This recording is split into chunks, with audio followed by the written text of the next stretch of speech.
Friends, இன்றைக்கி என்ன video பார்க்க போகிறோன்னா, இன்றைக்கி வந்து பையன் சமைச்சிருந்தான். அந்த வீடியோ தான் பார்க்க போகிறோம். வாங்க பார்க்கலாம். பிடிச்சிங்க சப்ஸ்கிரைப் பண்ணுங்கள், லைக் பண்ணுங்கள், ஷேர் பண்ணுங்கள், கமெண்ட் பண்ணுங்கள். சப்ஸ்கிரைப் லைக் பண்ணிவிட்டு பாருங்கள். காய் விலாக்ஸுக்கு சப்போர்ட் பண்ணுங்கள். மேலும் மேலும் இந்த வீடியோ பிடிச்சிருந்துச்சுன்னா கமெண்ட் பண்ணுங்கள். உங்கள் பையனுங்க எத்தனை பேர் சமைச்சு கொடுத்துருக்காங்க, எத்தனை பேர் சமைச்சிருக்காங்க சந்தோஷப்பட்டிருக்கீங்க அப்படின்னு கமெண்ட்டில் சொல்லுங்கள். இது வந்து இது பிரியாணி 65 பால்கோவா சமைச்சிருந்தான். அவன் தான் சமைச்சான்னு சொன்னான். ஆனால் பார்க்குறதுக்கு சூப்பராக இருக்குது. எங்களுக்கு சமைச்சு கொடுத்துருக்கா நல்லாயிருக்கும். ஆனால் இந்த வட்டம் வரும்போது லீவ் கிடைக்கல, சமைச்சு கொடுக்கல. ஆனால் அடுத்த வட்டம் வரும்போது கண்டிப்பாக நான் பிரியாணி வீட்டில் செய்ய சொல்கிறேன்.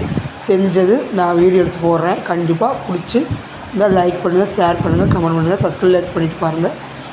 சப்போர்ட் பண்ணுங்கள். அவன் என்னையோட நல்லா சூப்பராக சமைக்கிறான். எனக்கு ரொம்ப பிடிச்சிருந்துச்சி. யார் தான் பிடிக்காது சொல்லுவாங்க பையங்க சமைச்சா. ரொம்ப சந்தோஷமாக இருக்குது. ஹாப்பியாக இருக்கேன். நான் ரொம்ப ரொம்ப ஹாப்பி.